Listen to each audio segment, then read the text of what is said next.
All right, let's go ahead and continue. We're going to look at example 10.13 now. The person whose leg is shown in this figure kicks his leg by exerting a force of 2,000 newtons. So let me go ahead and write this down. My force is 2,000 newtons. With his upper leg muscle, the effective perpendicular lever arm is 2.2 centimeters. So I'm going to call that radius. Perpendicular is lever arm.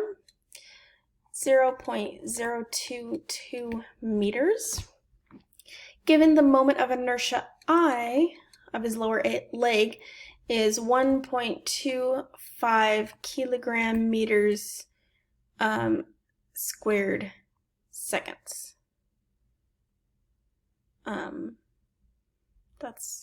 That doesn't sound right.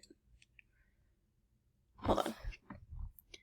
Inertia is radius squared. Yeah, that second shouldn't be there. Whoops. Okay.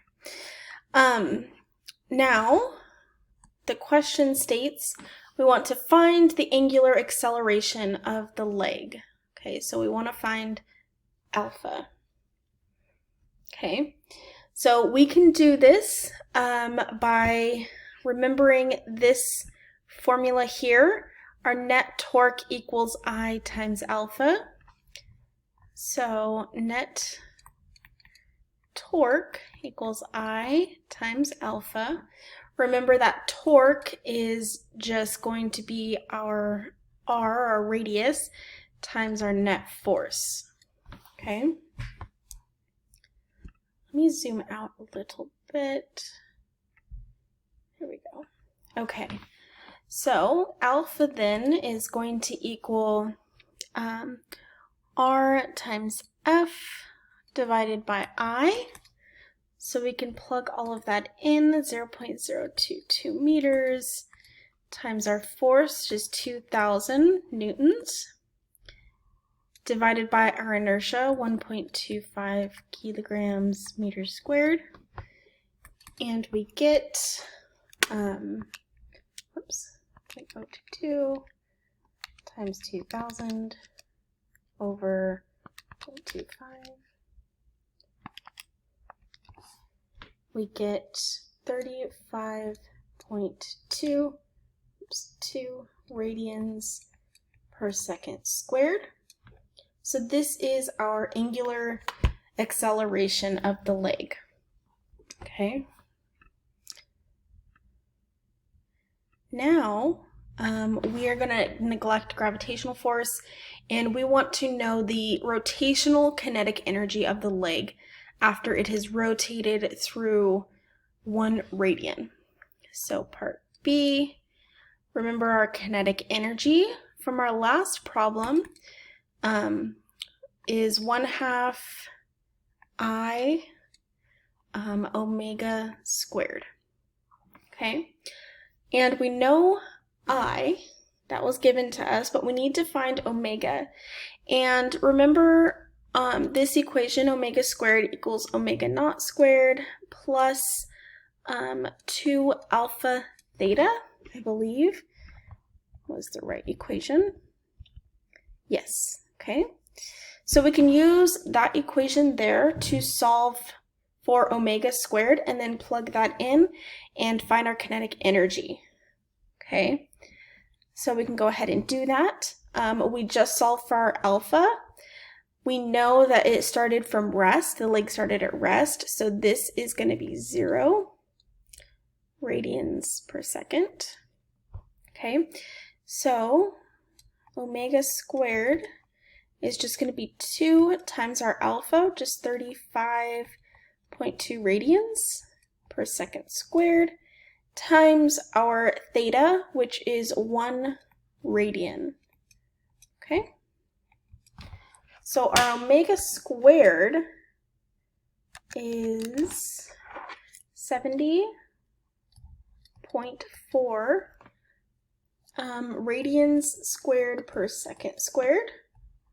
Okay, so then we can go ahead and plug that in to our kinetic energy equation, 1/2 I, which is 1.25 kilograms meters squared, times omega squared, which is 70.4 radians squared per second squared. And so we get exactly 44 joules. So this is our kinetic energy, our rotational kinetic energy of the leg. Okay? All right, so let's go back to our, let's see, was that 13? I believe it was. Yes. So let's go back to our PowerPoint and continue here. With conservation of linear momentum, that's just really saying that our linear momentum to start with is going to be the linear momentum after, okay? So L final is going to equal L initial. That's all it's saying, okay? And in this case, our net torque is going to be equal to 0, okay? So let's go ahead and use this in an example.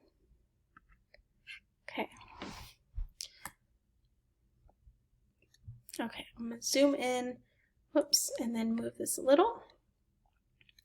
So we suppose that an ice skater such as this one here is spinning at a angular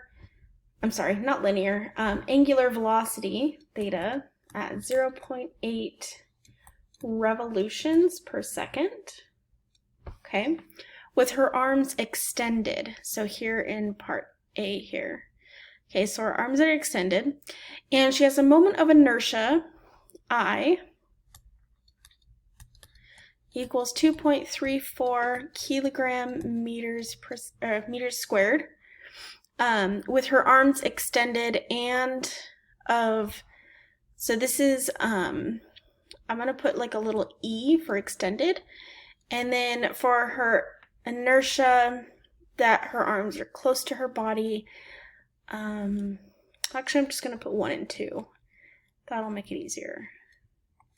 1 and inertia 2 is going to be 0.363 kilogram meters squared. Okay. And these are moments of inertia based on a mass of 60 kilograms. Okay. We want to know her angular velocity in revolutions per second when she pulls in her arms. Okay. So we want to know. All right. So let me go ahead and state that our angular momentum is going to be conserved here from point A to point B, okay? And angular momentum, again, is I times omega, or inertia times angular velocity, okay? So let's go ahead and state that our angular momentum should equal our angular momentum after, okay? Or I omega should equal I prime omega prime, okay? So this should be constant throughout due to conservation. So if we want to know the angular velocity in revolutions per second after she pulls her arms in, we can go ahead and use this information to solve for that. So we want to know omega prime, okay, and that's going to be equal to I1 omega 1, I'll say, divided by I2. So you can go ahead and plug those values in. Go ahead and do that. I1 is 2.34 kilogram meters squared. Omega 1 is 0.8 revolutions per second, divided by I2, which is 0.3 0.363 kilogram meters squared. Okay, so go ahead and plug that into your calculator.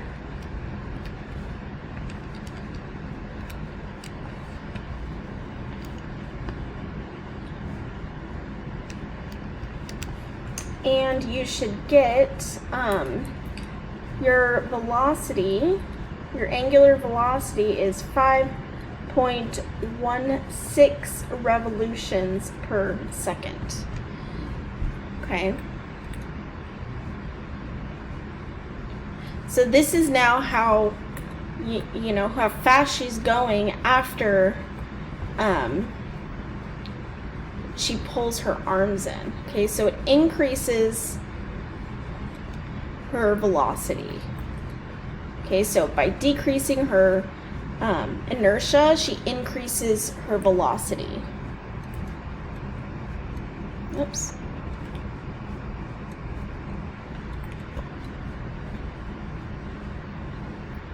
Okay. All right, so let's go ahead and look at part B. It asks, what is her rotational kinetic energy before and after she does this? Okay, so kinetic energy we saw is related to this equation here, or this is how you calculate it. Okay, so let's go ahead and do that. So, part B, kinetic energy rotational equals 1/2 I omega squared. So kinetic energy, the first one is going to be